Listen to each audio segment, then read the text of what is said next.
Students, हमने शुरू किया हुआ था बेंजीन का चैप्टर था एरोमेटिक हाइड्रोकार्बन। वहाँ पे जब हमने किया था बेंजीन के स्ट्रक्चर के बारे में, तो आपने ना वहाँ पे एक ये चीज़ पढ़ी थी कि जब आपने किया था बेंजीन के स्ट्रक्चर के बारे में,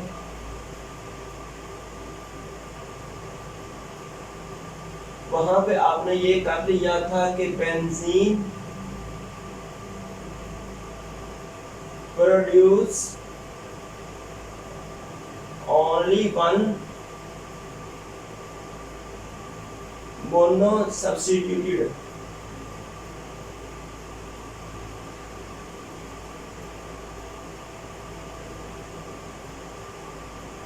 प्रोडक्ट। ये आपने पहले बात वहाँ पे कर ली थी कि benzene produce only one mono substituted product के। आप इसको हम यूं लेते हैं, जब हम बेंजीन की तरफ आते हैं तो हम इसको ये कर लेते हैं कि अगर ये बेंजीन रिंग है जिसके अंदर 6 कार्बन है जी, ये एक हेक्सागोनल स्ट्रक्चर है, ये इसका आ जाएगा, ये बेंजीन रिंग है। ठीक होगी बात। अब जरा देखें तो यहाँ पे 6 की 6 कार्बन इक्विवेलेंट हैं। यहाँ पे क्या है, 6 की 6 कार्बन एटम्स वो इक्विवेलेंट हैं। इक्विवेलेंट से क्या मुराद है कि आप उसकी नंबरिंग यहाँ से मर्जी शुरू कर लें। फॉर एग्जांपल कि अगर आप इसकी नंबरिंग यहाँ शुरू कर देते हैं, carbon number 1, carbon 2, carbon 3, carbon 4, carbon 5 और ये आ जाएगा कार्बन नंबर 6 आ गया। बात समझ आ गई ना। इस तरह से वो आगे रिएक्शन इसका चलता जाएगा। सॉरी, इसकी नंबरिंग आगे 1 2 3 4 5 6, या आप यहाँ शुरू कर दो 1 2 3 4 5 6, इसकी नंबरिंग में कोई फर्क नहीं आएगा। लेकिन आपने वहां पे क्या किया था कि benzene produce only one mono substituted product. तो अब यहाँ पे है क्या, ये क्यों कर देता है, क्योंकि यहाँ पे जितनी भी कार्बन्स होती है वो क्या होते हैं, इक्वल नंबर होते हैं, वो यहाँ पे इक्विवेलेंट होते हैं। तो वहाँ पे इक्विवेलेंट होने की वजह से आप उसकी नंबरिंग यहाँ से मर्जी शुरू करते हैं।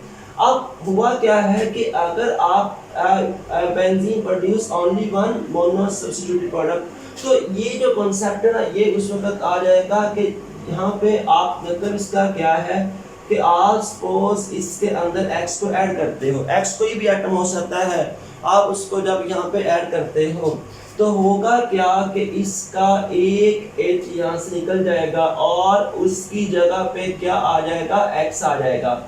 आप रिंग को वैसे का वैसे रखो और यहाँ पे आप X लगा दो। ठीक होगी बात। दूसरा इसकी कौन सी पॉसिबिलिटी हो सकती है, मैं उसको ये पहले ये पढ़ कर दूं कि ये आगे दूसरा आ जाएगा कार्बन बेंजीन। सपोज मैंने X यहाँ पे लगा दिया, सही होगी बात। दोनों में कोई फर्क नहीं है, क्यों, क्योंकि जब आप इसकी नंबरिंग करोगे ये कार्बन 1, ये कार्बन 2, ये कार्बन 3, सही होगी बात। जब इसकी नंबरिंग करोगे कार्बन 1, कार्बन 2, कार्बन 3, बात समझा गई ना कि जहाँ पे उसका मोनो सब्स्टिट्यूएंट आ गया, आप नंबरिंग आप उसकी वहां से करोगे। बात समझा गई ना। तो बेंजीन ने क्या काम करना है, प्रोड्यूस करना है only one mono substituted product. क्यों, क्योंकि अभी 4 कार्बन एटम्स आर इक्विवेलेंट जी। अब हम अपने टॉपिक तरफ वापस आते हैं, तो मैं इसको ये कर देता हूँ, दोबारा फिर इसको शुरू कर देता हूँ इसी टॉपिक को कि हमने ये क्या काम करना है। ये हमारे पास बेंजीन रिंग है जी, इसके अंदर हम X को ऐड कर देते हैं। X को ऐड करने के बाद ये आगे कन्वर्ट हो जाएगा जी इस चीज़ के अंदर, ये बेंजीन रिंग आ गया। सपोज मैं X को यहाँ पे लगा दूंगा, इसमें कोई फर्क नहीं है, सही होगी बात ना। इसने एक देना है मोनो सब्स्टिट्यूटेड प्रोडक्ट। लेकिन जब हम बात करेंगे डाई सब्स्टिट्यूटेड की, यही पहले मैं आपको करवा चुका हूं डाई सब्स्टिट्यूटेड के अंदर, तो ये कितनी स्ट्रक्चर बना देगा, प्रोड्यूस करेगा 3 स्ट्रक्चर्स।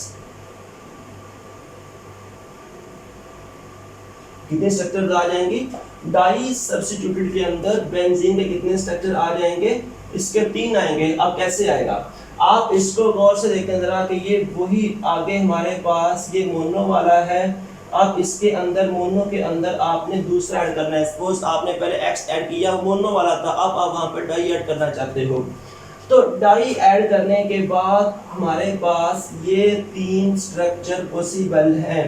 ये X तो वैसे का वैसे आएगा, X जो Y है ये यहाँ पे आ सकता है। उसके बाद इसके अंदर बेंजीन का रिंग आ जाएगा। जो दूसरा स्ट्रक्चर पॉसिबल है ये X वैसे का वैसे, Y यहाँ पे आ जाएगा। और जो तीसरा स्ट्रक्चर है वो पॉसिबल ये वाला है जी कि ये यहाँ पे X तो वैसे का वैसे ही है और Y यहाँ पे आ गया। सही होगी बात? आपके ख्याल में चौथा, अब इसकी पहले नंबरिंग कर लेते हैं, चौथा नंबरिंग करने के बाद ड्रा करेंगे। अब ये कार्बन नंबर 1 और ये कार्बन नंबर 2 आ गया। सही है? नंबरिंग करते वक्त आपने, अब मोनो का आ गया, मोनो का तो कोई मसला ही नहीं ना, आप उसकी नंबरिंग एक साइड शुरू करके आप उसको जहाँ मर्जी लेके चले जाओ।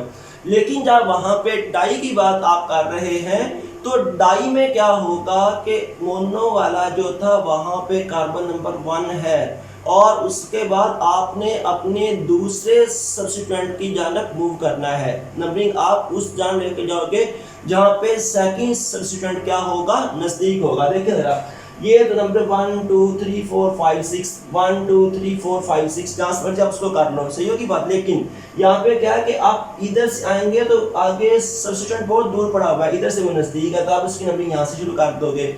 इसी तरह ये आ जाएगा कार्बन 1, ये carbon 2, carbon 3, carbon 1, carbon 2, carbon 3 और कार्बन 4 आ जाएगा। और चौथा मैं ड्रा करता हूँ, बाद उसको भी रेस भी करेंगे। आपके ख्याल में जो चौथा आ जाएगा वो ये आ जाएगा जी कि यहाँ पे बेंजीन है, आपने X लगा दिया और यहाँ पे Y।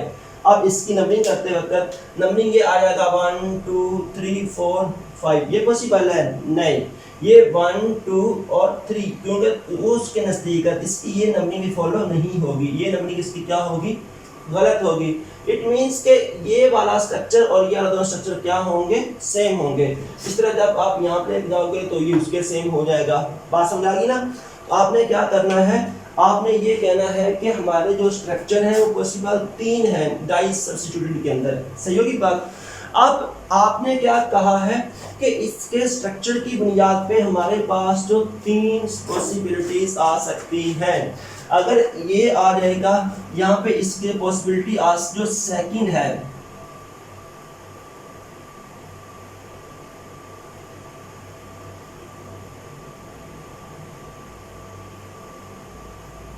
जो सेकंड सब्स्टिट्यूएंट है उसका क्या होगा, वो उसकी एक पॉसिबिलिटी ये, दूसरी ये, तीसरी ये वाली है। इस बेस पे आप उसको कैसे कर दोगे, वो आ सकता है ऑर्थो पोजीशन नंबर जो 2 है, हम इसको नाम दे देंगे ऑर्थो का। क्या कहलाएगा? पोजीशन नंबर 2 कहलाएगा ऑर्थो पोजीशन। अब उसके बाद जो नेक्स्ट आ जाएगा उसको आपने नाम देना है जी मेटा। क्या हो जाएगा? मेटा। ये जो पोजीशन नंबर आ जाएगी नेक्स्ट, इसको हम यहाँ पे ये बात कर रहे हैं, जिसको हम पोजीशन नंबर 3 का नाम यहाँ पे दे चुके हैं, ये क्या कहलाएगा? मेटा। और उसके बाद जो 4th पोजीशन है वो क्या आ जाएगी? पैरा। ये इसके 3 जो आप ये कर लोगे कि जो सेकंड सब्स्टिट्यूएंट ने आना है, क्या होना है, जो सेकंड सब्स्टिट्यूएंट ने आना है उसने या आना है ऑर्थो पे, या आना है मेटा पे, या आना है पैरा पे। बात समझा दी ना? अब ये डिपेंड किसके ऊपर करता है, ये डिपेंड करता है डिपेंडिंग ऑन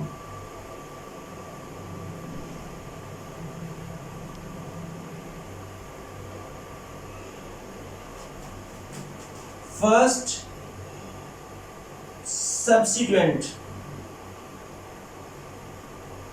किसके ऊपर डिपेंड करता है? वो डिपेंड करता है कि फर्स्ट सब्स्टिट्यूएंट वो कहाँ पे लगा हुआ है, उसके ऊपर डिपेंड करेगा कि सेकंड कहाँ पे आएगा। सही होगी बात? आप उसमें पे मसलन कि आप ये कर दोगे कि मैं यहाँ पे एग्जांपल देता हूँ। फर्ज कर लें कि आपने पहले यहाँ पे कंपाउंड की अल्काइलेशन की है। आपने क्या काम किया है? आपने कंपाउंड की है जी, एक कंपाउंड हमारे पास नाइट्रो है। अब हमने क्या काम करना है कि अगर हमारे पास जो नाइट्रो ग्रुप है बेंजीन के अंदर, आपने नाइट्रेशन कर ली।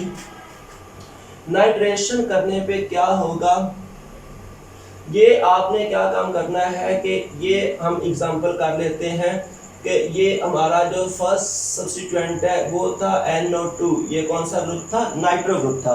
कौन सा ग्रुप था? नाइट्रो ग्रुप था।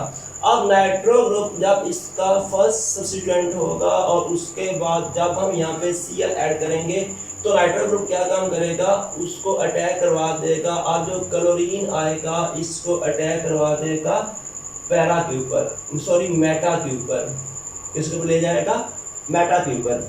तो हम इसको ये कर देंगे कि ये जो आ जाएगा इसके ऊपर आ सकता है, लेकिन अब मैं स्ट्रक्चर चेंज कर देता हूँ। अगर हमारा जो फर्स्ट सब्स्टिट्यूएंट है वो क्या चीज़ है, अगर फर्स्ट सब्स्टिट्यूएंट क्लोरीन है और उसके बाद जब हम यहाँ पे NO2 को ऐड करेंगे तो आ जाएगा at ortho position.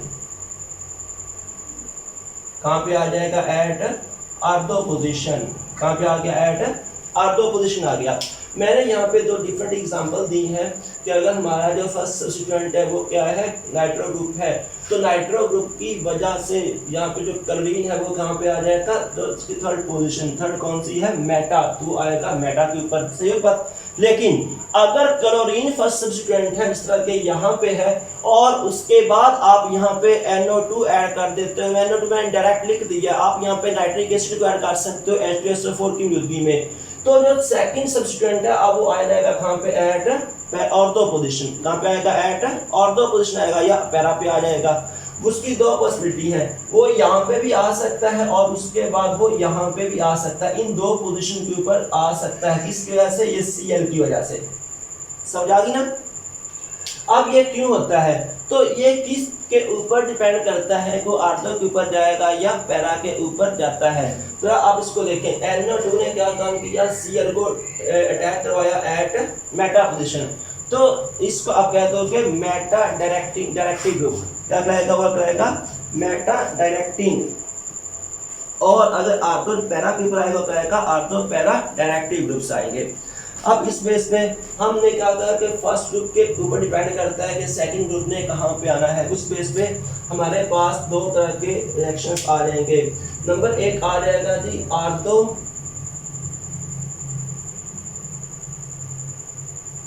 Para directing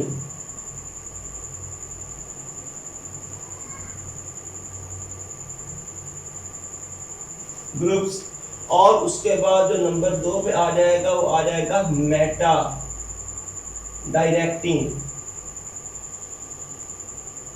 groups. सही होगी बात। मैंने ये बताया ना कि फर्स्ट सब्स्टिट्यूएंट डिसाइड करना है सेकंड कहाँ पे आएगा, उस बेस पे वो आ सकता है ऑर्थो पैरा डायरेक्टिव या वो आ सकता है मेटा डायरेक्टिव ग्रुप, वो आ सकता है। अब ऑर्थो पैरा ने क्या काम करना है, वो कौन सा ग्रुप है जिसकी वजह से जो सेकंड है वो ऑर्थो के ऊपर आएगा या वो आएगा पैरा के ऊपर। तो अब अगर देखें ऑर्थो, मैं फर्स्ट वन की बात करता हूँ, इसके अंदर जो फर्स्ट केस है मैं उसकी बात करने लगा हूँ। यहाँ पे क्या है कि जो फर्स्ट सब्स्टिट्यूएंट है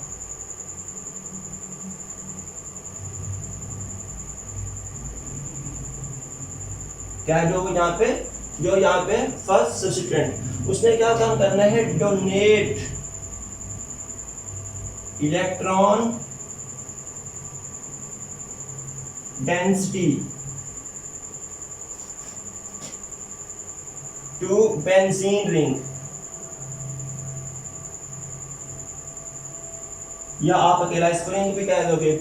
उसने क्या काम करना है, फर्स्ट केस में जहाँ पे ऑर्थो पैरा डायरेक्टिव ग्रुप आया हुआ है, इस केस उसने क्या काम करना है, मसलन कि आप इसको देखेगा, क्लोरीन है, इसने ऑर्थो और पैरा के ऊपर किया है। इसने क्लोरीन ने किया क्या है, क्लोरीन ने अपनी इलेक्ट्रॉन डेंसिटी शिफ्ट की है बेंजीन रिंग की जानब, काम शिफ्ट किया बेंजीन रिंग की जानब। तो क्या हो जाएगा, यहाँ पे ऑर्थो पोजीशन इलेक्ट्रॉन रिच हो जाएगी। जब वो इलेक्ट्रॉन डेंसिटी शिफ्ट करेगा रिंग की जानब तो ऑर्थो और पैरा पोजीशन क्या हो जाएंगे, वो इलेक्ट्रॉन रिच हो जाएंगे। तो क्या हो जाएगा, वो इलेक्ट्रॉन रिच हो जाएगा। अब वहाँ पे इलेक्ट्रोफाइल आराम से अटैक कर जाएगा। क्या होगा, वहाँ पे इलेक्ट्रोफाइल आराम से अटैक कर जाएगा। And favour the attack of electrophile at ortho para position. सही होगी बात। वो इलेक्ट्रॉन को आर्थो और पैरा के ऊपर उसको वो अटैक करवा देगा, समझा गई ना। तो ये कराएगा आर्थो पैरा डायरेक्टली कराएगा। मसलन किस तरह के आपने ये कर दिया तो ये इसकी एग्जांपल में आ जाएगा, समझ आ गई ना, ये इसकी एग्जांपल में आ जाएगा। अब उसके बाद नेक्स्ट हमने करना है वो आ जाएगा मेटा डायरेक्टिंग ग्रुप्स। अब हमने आगे बात कर ली है कि वो कौन कौन से ग्रुप्स होते हैं जो आर्थो के ऊपर अटैक करवा सकते हैं। तो एक हमने बात करनी है कि अगर क्लोरीन आया जाएगा तो उसकी वजह से भी अटैक हो जाएगा एट आर्थो। आर्थो क्लोरीन जो फर्स्ट यहाँ पे है उसने क्या काम किया, नाइट्रो को अटैक करवा दिया आर्थो और पैरा के ऊपर, सही होगी बात। इस तरह जो नेक्स्ट एक और हम एग्जांपल कर देते हैं कि अगर इसके पास मौजूद हुआ ये जो क्लोरीन टॉलुइन है, मिथाइल ग्रुप अटैक हो गया है। जब आपने यहाँ पे XYZ या दूसरा कोई लेके आना है, क्योंकि इसने भी क्या काम किया, इलेक्ट्रॉन अपना शिफ्ट किया किस चीज को, रिंग को, तो ये पोजीशन इलेक्ट्रॉन रिच हो चुकी है, तो यहाँ पे इसका अटैक क्या हो जाएगा, फेवरेबल हो जाएगा। और जो सेकंड है वो कहाँ पे आ जाएगा, एट ऑर्थो पोजीशन आ जाएगा। इस तरह आगे वो आ जाएगा पैरा पोजीशन के ऊपर। आर्थो और पैरेलल इकट्ठी चलती हैं, ये आप बात रखें, आर्थो और पैरेलल इकट्ठी चलती हैं। अब क्यों चलती हैं, अगर उसकी बात करेंगे तो काफ़ी लेंथी लेक्चर हो जाएगा, इसलिए उसकी डिटेल की जानवर में नहीं जाने लगा। अब उसके बाद आ जाएगा जी para directing, meta directing groups. Number 2 हमारा कौन सा था, मेटा डायरेक्टिंग ग्रुप्स था। यहाँ पे हमने बात की है, ये था मेटा डायरेक्टिंग ग्रुप्स। वहां पे आर्थो ने क्या काम किया था, इलेक्ट्रॉन शिफ्ट किया था बेंजीन रिंग की जानब, ठीक होगी बात। क्या किया था, इलेक्ट्रॉन उसने शिफ्ट किया था बेंजीन रिंग की जानब। ये उसके ऑपोजिट काम करेगा। ये क्या काम करेगा, draw electron density from ring, कि ये रिंग से क्या काम, इलेक्ट्रॉन डेंसिटी खींच लेगा। जिस तरह की वो आपने बात किया नाइट्रो ग्रुप की, जिस तरह कि आप अभी करके आए हैं कि ये बेंजीन रिंग है और से मैं यहाँ पे कर देता हूँ NO2 ग्रुप लगा हुआ है। जब मैं यहाँ पे Cl को लेके आया था तो इसने क्या काम किया, इलेक्ट्रॉन डेंसिटी को इसने ऊपर को अट्रैक्ट कर लिया, इसने इलेक्ट्रॉन डेंसिटी को खींच दिया ऊपर की तरफ, इलेक्ट्रॉन डेंसिटी चलेगी। अब ये पोजीशन क्या, इलेक्ट्रॉन डेफिशिएंट होगी, क्या पोजीशन यहाँ पे इलेक्ट्रॉन डेफिशिएंट होगी। तो ये आसान सी बात है कि जहाँ पे इलेक्ट्रॉन डेंसिटी कम हो जाएगी वहाँ पे इलेक्ट्रोफाइल अटैक नहीं करेगा। बात समझ आ गई ना। एक ने इलेक्ट्रॉन डेंसिटी शिफ्ट की है तो इलेक्ट्रॉन डेंसिटी शिफ्ट करेगा, R2 को पोजीशन को इलेक्ट्रॉन रीच कर देगा, वहाँ पे अटैक इजी हो जाएगा, समझ आ गई ना। और दूसरे ने क्या काम किया, इलेक्ट्रॉन डेंसिटी को खींच दिया, जब खींचा तो R2 पोजीशन को उस इलेक्ट्रॉन डेफिशिएंट कर दिया, और जहाँ पे इलेक्ट्रॉन डेफिशिएंसी हो जाएगी वहाँ पे इलेक्ट्रोफाइल अटैक नहीं करेगा। अब इस केस में वो चला जाएगा एट मेटा पोजीशन, कहाँ चला जाएगा, एट मेटा पोजीशन चला जाएगा। तो यहाँ पे क्या आ जाएगा, आप इसकी एग्जांपल की कि वो अब आ जाएगा एट मेटा पोजीशन, ये आ जाएगा NO2। अब मेटा पोजीशन ये वाली होगी, यहाँ पे उसका आके अटैक हो जाएगा, समझ आ गई ना। तो ये आज हमने कर लिया।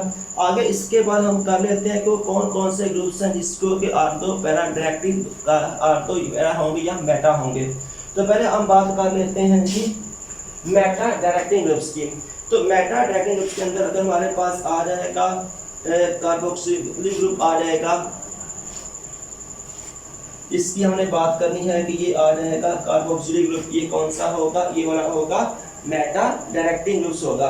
और उसके बाद फॉर्मेल्डिहाइड का भी जो आ जाएगा ये आ जाएगा मेटा डायरेक्टिंग ग्रुप्स के अंदर आ जाएंगे। और उसके बाद अमीन है, फिनोल है, इस तरह के हमने यहाँ पे बात की, ये आर्थो पैरा होगा, ये वाला आर्थो पैरा होगा, सही होगी बात। इसके बाद अगर यहाँ पे OH आ गया तो ये भी क्या होगा, आर्थो पैरा होगा। NH2 भी क्या होगा, आर्थो और पैरा वाला होगा, समझा ली ना। ये तो हमारा आज का काम मुकम्मल हो गया। नेक्स्ट हमारा एक रह गया है, वो उसमें हमने करना है केमिकल कंपेयर, आपने करना है activity of alkane, alkyne and alkynes. वो हमारा इंशाल्लाह लास्ट लेक्चर होगा। ओके, अल्लाह हाफिज़।